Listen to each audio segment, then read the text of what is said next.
नमस्कार, DD news पर आप सभी दर्शकों का स्वागत है। मैं हूं साइमा खान। नजर डाल लेते हैं सबसे पहले हेडलाइंस पर। संसद ने अनुचित साधन रोकथाम संशोधन विधेयक 2026 पारित किया। सरकार ने कहा कि परीक्षाओं में पारदर्शिता सुनिश्चित करने के लिए प्रतिबद्ध। वंदे मातरम को राष्ट्रगान के समान वैधानिक संरक्षण प्रदान करने वाला बिल भी संसद से हुआ पारित।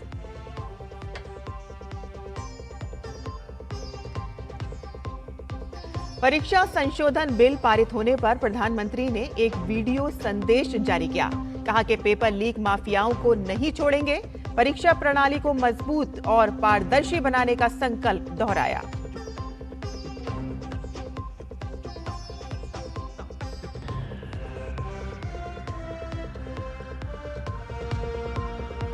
राष्ट्रपति द्रौपदी मुर्मू आज राष्ट्रपति भवन में देश के 26 ग्रास रूट इनोवेटर्स को सम्मानित करेंगी।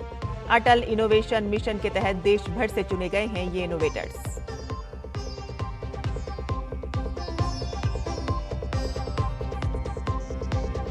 गुजरात और मध्य महाराष्ट्र में आज मूसलाधार बारिश का रेड अलर्ट। ओडिशा में बाढ़ की स्थिति गंभीर, करीब 7 लाख लोग प्रभावित। दिल्ली समेत उत्तर भारत के कई राज्यों में भी अगले 2 दिन तक तेज बारिश की संभावना।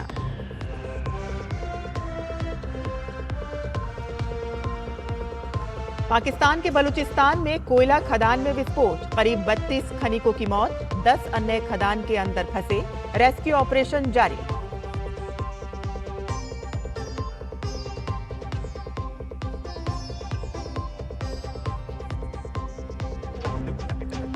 और कॉमनवेल्थ गेम्स में भारतीय खिलाड़ियों का शानदार प्रदर्शन जारी। वेट लिफ्टर लवप्रीत सिंह ने रजत पदक जीता, तो वहीं सीमा कालीरमन ने महिलाओं के डिस्क थ्रो में कांस्य पदक किया अपने नाम।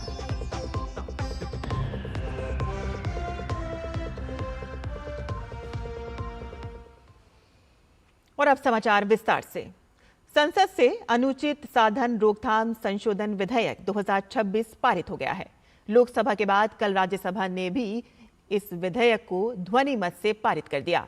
राज्यसभा में इस विधेयक पर करीब 7 घंटे तक चर्चा हुई, जिसके बाद प्रधानमंत्री कार्यालय में राज्य मंत्री डॉक्टर जितेंद्र सिंह ने सरकार की ओर से चर्चा का जवाब दिया। जवाब के दौरान डॉक्टर जितेंद्र सिंह ने विपक्ष के आरोपों का विस्तार से खंडन करते हुए कहा कि इस कानून का उद्देश्य सार्वजनिक परीक्षाओं में अनुचित साधनों पर रोक लगाना है। उन्होंने स्पष्ट किया है कि विधेयक का नाम प्रिवेंशन ऑफ अनफेयर मीन्स है और इसमें पेपर लीक शब्द का उल्लेख नहीं है। उन्होंने ये भी कहा है कि इतने महत्वपूर्ण विधेयक पर सरकार का जवाब दिए जाने के दौरान विपक्ष के कई सदस्य सदन में मौजूद नहीं है, जो बेहद दुर्भाग्यपूर्ण है। उन्होंने कहा कि विपक्ष के पास कोई मुद्दा नहीं है और इसी के चलते उन्होंने वॉकआउट किया।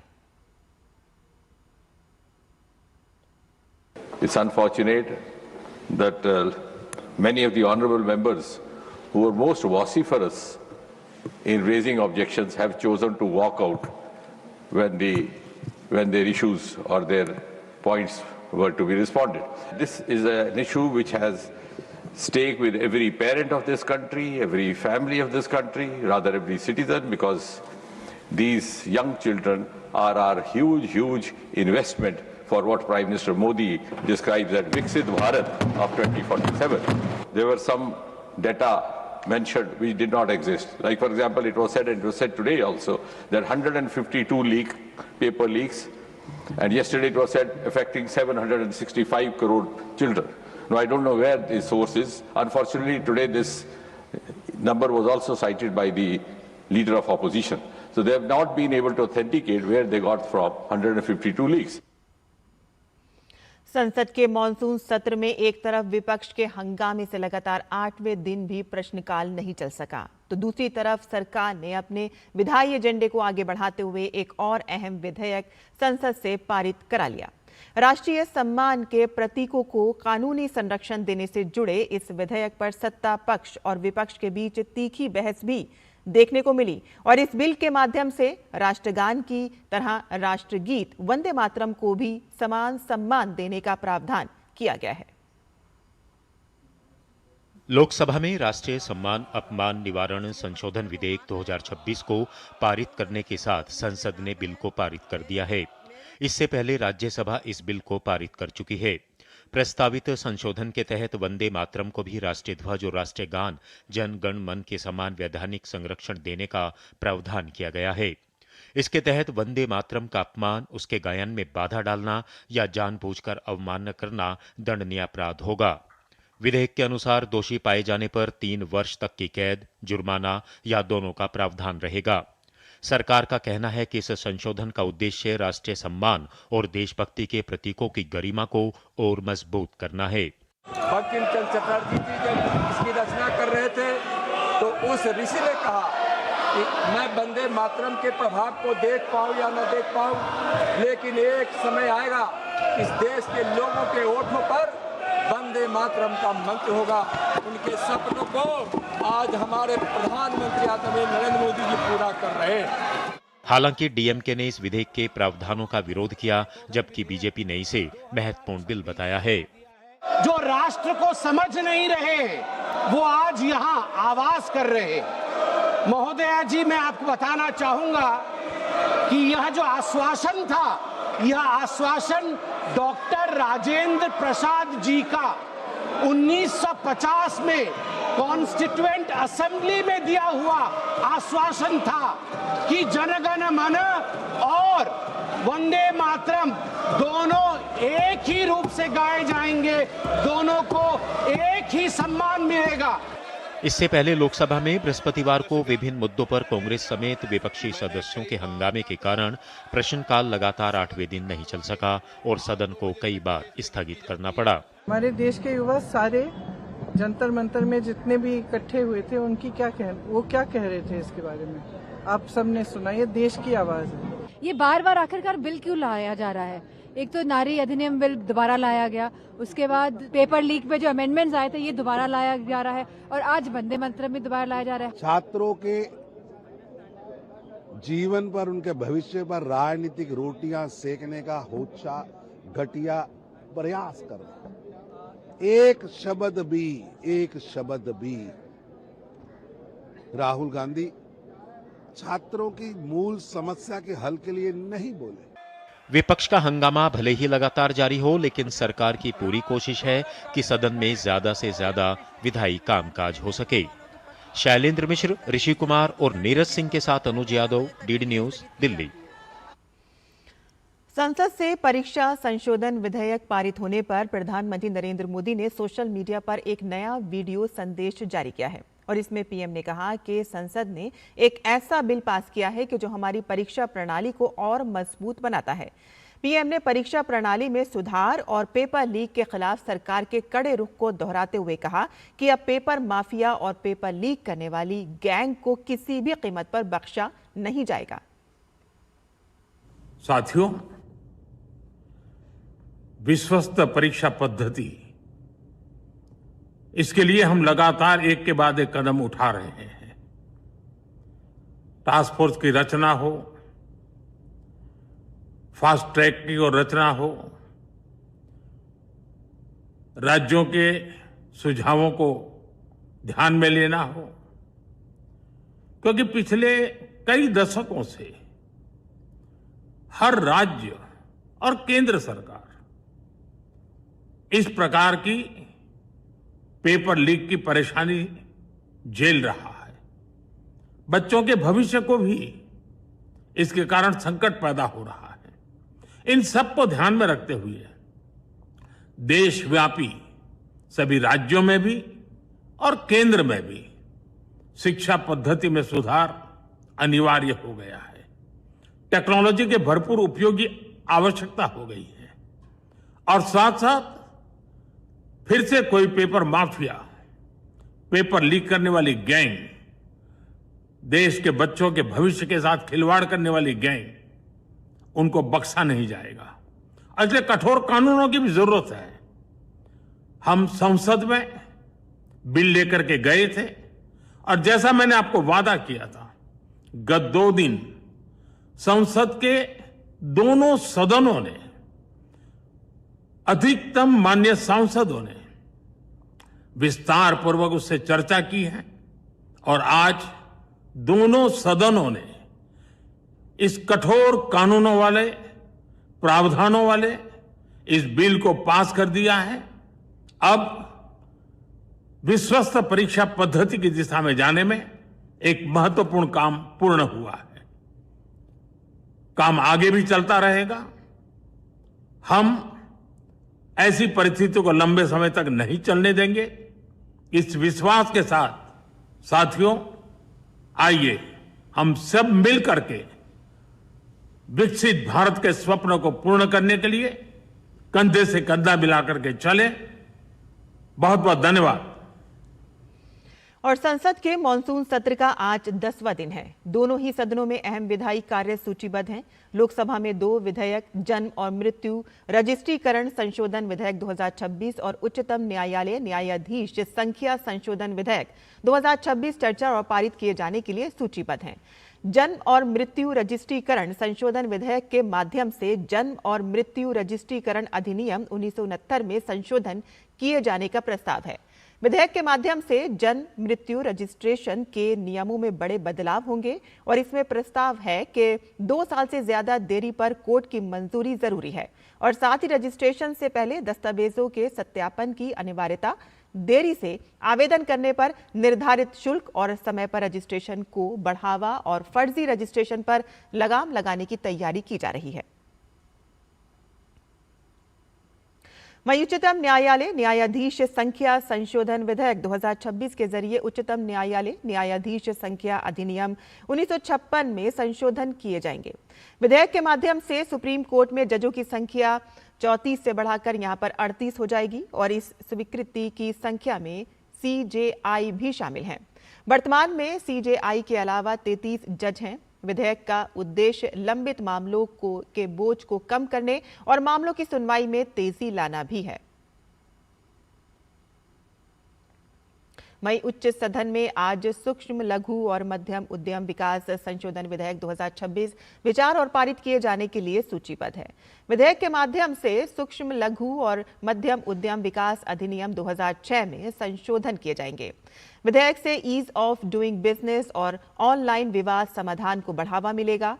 आज शुक्रवार है और यह दिन प्राइवेट मेंबर बिजनेस के लिए सुनिश्चित रहता है और इस दौरान दोनों ही सदनों में सांसद निजी विधेयक पेश करेंगे।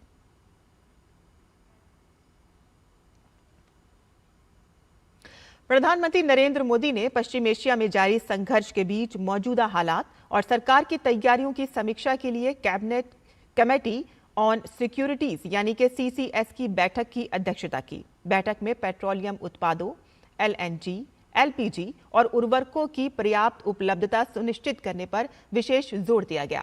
कैबिनेट सचिव ने बताया है कि LPG की खरीद के स्रोतों के पहले ही विविधता लाई जा चुकी है और प्रमुख पेट्रोलियम उत्पादों का स्टॉक तथा आपूर्ति की स्थिति पर्याप्त है। उन्होंने बताया है कि पर्याप्त कच्चे तेल की उपलब्धता के चलते केंद्रीय सार्वजनिक क्षेत्र की रिफाइनरियां 100% से अधिक क्षमता पर काम कर रही हैं और जिससे पेट्रोल, डीजल और अन्य पेट्रोलियम उत्पादों का उत्पादन निर्बाध जारी है। सरकार ने पाइप्ड नेचुरल गैस यानी कि PNG कनेक्शन विस्तार के साथ साथ नेशनल गैस ग्रिड LNG आयात और रीगैसिफिकेशन इंफ्रास्ट्रक्चर तथा सिटी गैस डिस्ट्रीब्यूशन नेटवर्क को भी मजबूत करने की दिशा में कदम उठाए हैं। बैठक में आगामी रबी सीजन के लिए उर्वरकों की जरूरत की समीक्षा की गई और वैकल्पिक स्रोतों के उर्वरक उपलब्ध कराने पर भी चर्चा हुई। प्रधानमंत्री ने उर्वरकों की निर्बाध आपूर्ति सुनिश्चित करने के लिए सभी जरूरी कदम उठाने के निर्देश दिए हैं। संघर्ष प्रभावित क्षेत्रों में घरेलू और विदेशी ध्वज वाले जहाजों पर काम कर रहे नाविकों की सुरक्षा पर भी चर्चा हुई। प्रधानमंत्री ने नाविकों और उनके परिवारों को समय पर जानकारी, आपात सहायता और काउंसलिंग उपलब्ध कराने के लिए प्रभावी तंत्र बनाने को कहा। प्रधानमंत्री ने कहा कि संघर्ष के प्रभाव से भारतीय नागरिकों और प्रवासी भारतीयों की सुरक्षा के लिए हर संभव प्रयास किए जाएं। प्रधानमंत्री ने ऊर्जा आत्मनिर्भरता के लिए सौर ऊर्जा समेत गैर जीवाश्म ऊर्जा स्रोतों पर जोर देने की भी बात कही। विदेश मंत्री डॉक्टर एस जयशंकर ने गुरुवार को यूक्रेन के अपने समकक्ष आंद्रेई सिबिहा से कहा है कि काला सागर में किसी भी पक्ष की ओर से वाणिज्यिक जहाज और भारतीय नाविकों पर हमले बिल्कुल भी स्वीकार्य नहीं है और भारत इसकी कड़ी निंदा करता है। विदेश मंत्री ने इसकी जानकारी देते हुए एक्स पर लिखा कि इस बातचीत के दौरान उन्होंने यूक्रेन संघर्ष और शांति वार्ता से जुड़ी हालिया घटनाओं के बारे में जानकारी दी गई। विदेश मंत्री ने यह भी स्पष्ट किया है कि भारत हमेशा संबंधित पक्षों के बीच बातचीत और कूटनीति का समर्थन करता है और यह बातचीत भारत द्वारा यूक्रेन के राजदूत ओलेक्सांद्र और पोलिश्चुक को तलब कर काला सागर क्षेत्र में एक वाणिज्यिक जहाज पर हुए हमले में भारतीय नाविकों की मौत को लेकर कड़ा विरोध दर्ज कराने के कुछ दिन बाद हुई। बातचीत के दौरान दोनों पक्षों के बीच भविष्य में संपर्क बनाए रखने पर भी सहमति जताई गई। राष्ट्रपति द्रौपदी मुर्मू आज राष्ट्रपति भवन में देश के 26 ग्रास रूट इनोवेटर्स को सम्मानित करेंगी। ये इनोवेटर्स नीति आयोग के अटल इनोवेशन मिशन AIM के तहत चुने गए हैं। राष्ट्रपति मुर्मू इन नवाचारकर्ताओं को उनके जमीनी स्तर पर किए गए अनूठे प्रयासों के लिए सम्मानित करेंगी और इस कार्यक्रम का उद्देश्य देश के स्थानीय प्रतिभाओं और नवाचार की संस्कृति को बढ़ावा देना है।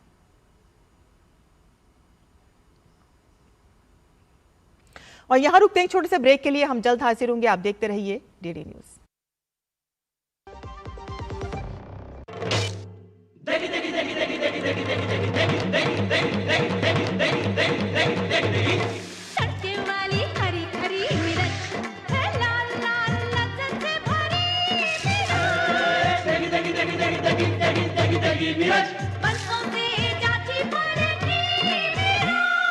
MDH की देगी मिर्च का तड़का, अंग अंग फड़का। MDH की देगी मिर्च। बाबा केदार के दर्शन के बाद मेरे मुंह से अनायास निकला था कि इस शताब्दी का तीसरा दशक उत्तराखंड का दशक होगा। विकास, विरासत और सांस्कृतिक संरक्षण के मजबूत संकल्प के साथ डबल इंजन की सरकार ने उत्तराखंड को प्रगति की न सिर्फ नई पहचान दी है, बल्कि तय किया है युवा सोच, आधुनिक परिवेश, नवाचार और अनंत उपलब्धियों का सफर। प्रधानमंत्री नरेंद्र मोदी के मार्गदर्शन और मुख्यमंत्री पुष्कर सिंह धामी के कुशल नेतृत्व में सरकार ने उन संभावनाओं पर जोर दिया है जो सुखद भविष्य की नींव तैयार कर रही है। उत्तराखंड में दूरस्थ पहाड़ के सुदूर गांव भी पीएम मोदी के डिजिटल इंडिया अभियान का हिस्सा बन रहे हैं। डिजिटल क्रांति के इस सफर में अपनी सरकार पोर्टल द्वारा रिकॉर्ड 976 डिजिटल सेवाओं का घर बैठे लाभ दिया जा रहा है। युवाओं के खिलते हुए चेहरे सरकार की कार्यकुशलता का प्रमाण दे रहे हैं। प्रदेश में पारदर्शी तरीके से युवाओं को रिकॉर्ड 33,000 से ज्यादा सरकारी नौकरियां प्रदान की गई हैं। सड़कें अब विकास और प्रगति की गाथा लिख रही है। 12,000 करोड़ से अधिक लागत से निर्मित एक्सप्रेसवे परियोजना से दिल्ली से देहरादून की दूरी मात्र 2.5 घंटे की रह गई है। चारधाम यात्रा को सुगम बनाने के लिए 11,700 करोड़ से अधिक ऑल वेदर रोड का कार्य 92% से ज्यादा पूर्ण हो चुका है। भारतमाला परियोजना के तहत टनकपुर से पिथौरागढ़ NH 125 का निर्माण कार्य पूरा हो चुका है। ऋषिकेश कर्णप्रयाग रेलवे लाइन निर्माण का कार्य 70% से ज्यादा पूरा हो गया है। डबल इंजन सरकार के अथक प्रयास से संवर रहा है उत्तराखंड, आगे बढ़ रहा है उत्तराखंड। ब्रेक के बाद आपका फिर से स्वागत है। जम्मू की प्रसिद्ध दिव्यांग अधिकार कार्यकर्ता और जिगर संस्था की संस्थापक संध्या धर को राष्ट्रपति भवन की ओर से स्वतंत्रता दिवस के अवसर पर आयोजित होने वाले पारंपरिक एट होम समारोह का आधिकारिक निमंत्रण भेजा गया है और यह निमंत्रण डाक विभाग की गंग्याल पोस्ट ऑफिस की टीम ने उनके घर पहुंचकर सौंपा। संध्या धर को वर्ष 2022 में महिला सशक्तिकरण और दिव्यांग अधिकारों के क्षेत्र में उल्लेखनीय योगदान के लिए राष्ट्रपति द्वारा प्रतिष्ठित नारी शक्ति पुरस्कार से सम्मानित किया जा चुका है। निमंत्रण प्राप्त करने पर उन्होंने राष्ट्रपति द्रौपदी मुर्मू और भारत सरकार का आभार जताया। उन्होंने कहा है कि जमीनी स्तर पर कार्य करने वाले सामाजिक कार्यकर्ताओं को इस तरह का सम्मान और पहचान मिलना प्रेरणादायक है। आमंत्रण पत्र देने पहुंची स्मिता रानी ने भी इसे अपने लिए गौरव का क्षण बताया। मैं बहुत लकी अपने आप को समझती हूँ। हाई सिविलियन इनवाइटीज़ होते हैं इसमें, और जो एट होम पार्टी है वो मतलब सबसे हाईएस्ट पार्टी मानी जाती है गवर्नमेंट की ओर से, जिसमें बहुत ही अच्छे लोगों से मिलना जुलना होता है। और अब बात करते हैं मौसम की, जहां मौसम विभाग ने आज गुजरात और मध्य महाराष्ट्र में अत्यधिक मूसलाधार वर्षा के लिए रेड अलर्ट जारी किया है। अगले 2 दिनों में दिल्ली, हरियाणा, चंडीगढ़, उत्तराखंड, बिहार, हिमाचल प्रदेश और जम्मू कश्मीर में भी तेज वर्षा की संभावना व्यक्त की गई है। और इसी तरह का मौसम पूर्वोत्तर भारत, पंजाब, कोंकण, गोवा, ओडिशा, तेलंगाना, मध्य प्रदेश और राजस्थान के कुछ भागों में अगले 2 से 3 दिनों तक रहने की उम्मीद है। विभाग ने आज आंध्र प्रदेश, कर्नाटक, झारखंड, केरल, माहे, लक्षद्वीप और अंडमान और निकोबार द्वीप समूह में तेज हवाओं के साथ बिजली कड़कने की भी संभावना जताई है। विभाग ने आज दिल्ली में बादल छाए रहने का अनुमान लगाया है और आज दिल्ली का अधिकतम तापमान 33 से 35 डिग्री सेल्सियस और न्यूनतम तापमान 25 से 27 डिग्री सेल्सियस के आसपास रहेगा। ओडिशा के कई हिस्सों में बाढ़ का कहर जारी है और जिसके कारण आम जनजीवन अस्त व्यस्त हो गया है। राज्य में बाढ़ के कारण 20 जिलों के 7 लाख से अधिक लोग प्रभावित हुए हैं। करीब 1.90 लाख लोगों को सुरक्षित स्थानों पर पहुंचाकर 520 राहत शिविरों में रखा गया है। बालासोर, भद्रक और जाजपुर के 21 गांव अब भी पानी से घिरे हुए हैं, जबकि 1352 मकानों को नुकसान पहुंचा है। कई इलाकों में नदियों का जलस्तर बढ़ा हुआ है। ओडिशा में महानदी नदी प्रणाली में मध्यम बाढ़ की आशंका को देखते हुए प्रशासन पूरी तरह से सतर्क है। राजस्व एवं आपदा प्रबंधन मंत्री सुरेश पुजारी ने बताया है कि कटक के मुंडाली बैराज के पास करीब 9 लाख क्यूसेक पानी बह रहा है और जिससे खुर्दा, कटक, पुरी, जगत सिंहपुर और केंद्रपाड़ा जिलों में बाढ़ का खतरा बढ़ गया है। और अथागढ़ और बंडाबा क्षेत्रों में बाढ़ का पानी घुसने की सूचना मिलने के बाद प्रशासन ने लोगों को सुरक्षित स्थानों पर पहुंचाने और राहत बचाव दलों की तैनाती के निर्देश दिए हैं। महानदी और उसकी सहायक नदियों के तटबंधों की निगरानी भी बढ़ गई है और अब तक बाढ़ से जुड़ी घटनाओं में 3 लोगों की मौत हो चुकी है। राज्य में मूसलाधार बारिश अभी भी जारी है और इसके बावजूद राज्य सरकार ने राहत और नुकसान का आकलन का काम तेज कर दिया है और कई जिलों में स्कूल बंद कर दिए गए हैं। तो वहीं बाढ़ की बदलती स्थिति से निपटने के लिए अधिकारी हाई अलर्ट पर हैं। वहीं गुजरात में मानसून की स्थिति गंभीर बनी हुई है। मौसम विभाग ने आज राज्य के 13 जिलों के लिए अत्यधिक भारी बारिश का रेड अलर्ट जारी किया है और इसमें मध्य और दक्षिण गुजरात के अहमदाबाद, आनंद, सूरत, नवसारी और वलसाड़ सहित कई जिले शामिल हैं। सभी संवेदनशील क्षेत्रों में प्रशासन और आपदा प्रबंधन की टीमें पूरी मुस्तैदी के साथ तैनात हैं। मौसम विभाग ने गुजरात के कई हिस्सों में अगले 48 घंटों में भारी से अत्यधिक भारी बारिश का पूर्व अनुमान लगाया गया है। एहतियात के तौर पर अहमदाबाद और नवसारी सहित कई प्रभावित जिलों में आज स्कूल और कॉलेज बंद रहेंगे। तो वहीं राज्य सरकार ने जिला प्रशासन को निर्देश दिए हैं कि निचले और बाढ़ प्रभावित इलाकों में रहने वाले लोगों को जल्द से जल्द सुरक्षित राहत शिविरों में पहुंचाया जाए। मछुआरों को 1 अगस्त तक समुद्र में नहीं जाने की सख्त सलाह दी गई है। राज्य प्रशासन पूरी तरह से सतर्क है और सभी आवश्यक एहतियाती कदम उठाए जा रहे हैं। पाकिस्तान की बात करते हैं, जहां पाकिस्तान के बलूचिस्तान प्रांत में कोयला खदान में हुए विस्फोट में करीब 32 खनिकों की मौत हो गई है, जबकि 10 अन्य खदान के अंदर फंसे हुए हैं। अधिकारियों के अनुसार ये विस्फोट मीथेन गैस के इकट्ठा होने के कारण हुआ। राहत और बचाव दल ने अब तक 32 शव बरामद कर लिए हैं और फंसे हुए खनिकों की तलाश की जा रही है।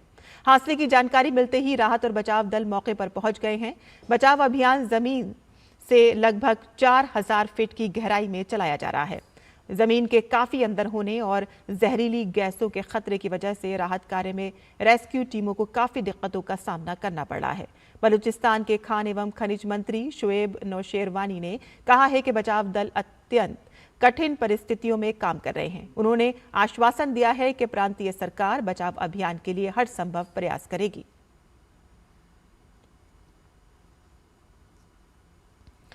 और अब बात करते हैं राष्ट्रमंडल खेल से जुड़ी खबरों पर।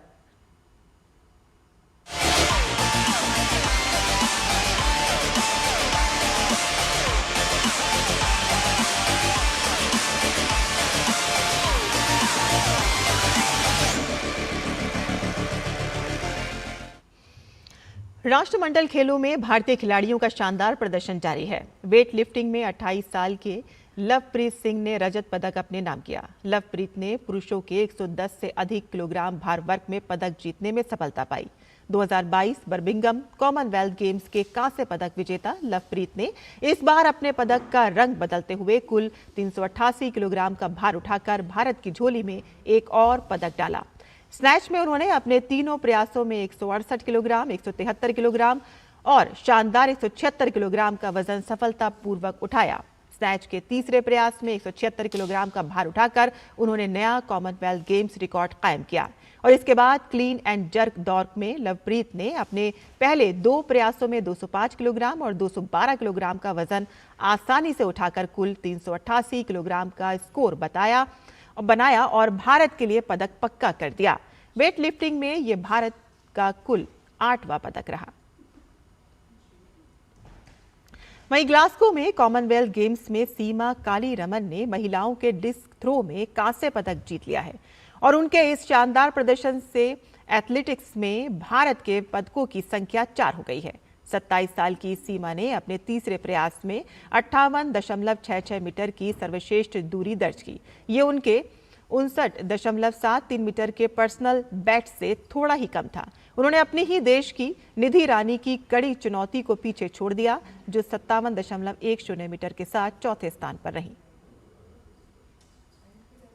और आईसीसी ने 2027 वनडे विश्व कप के लिए वेन्यू का ऐलान कर दिया है। विश्व कप अक्टूबर-नवंबर में खेला जाना है और इस बार का टूर्नामेंट 3 देशों में खेला जाएगा, जिसमें जिम्बाब्वे, नामीबिया और साउथ अफ्रीका शामिल हैं। आईसीसी ने वर्ल्ड कप के लिए 12 वेन्यू तय कर लिए हैं। जोहानिसबर्ग में आयोजित एक भव्य समारोह में दक्षिण अफ्रीका के 8 शहरों के नामों की घोषणा की गई, तो वहीं जिम्बाब्वे के 3 शहर और नामीबिया के राजधानी विंडहॉक में भी मैचों का आयोजन किया जाएगा। और इस मौके पर दक्षिण अफ्रीका के दिग्गज cricketer Graeme Smith, Makhaya Antony और हाशिम आमला, तेम्बा बाबूमा और कगिसो रबाडा के अलावा जिम्बाब्वे के हैमिल्टन मास्कादेजा और नामीबिया के रडोल्फ जानसेन बान वुरेन भी मौजूद रहे।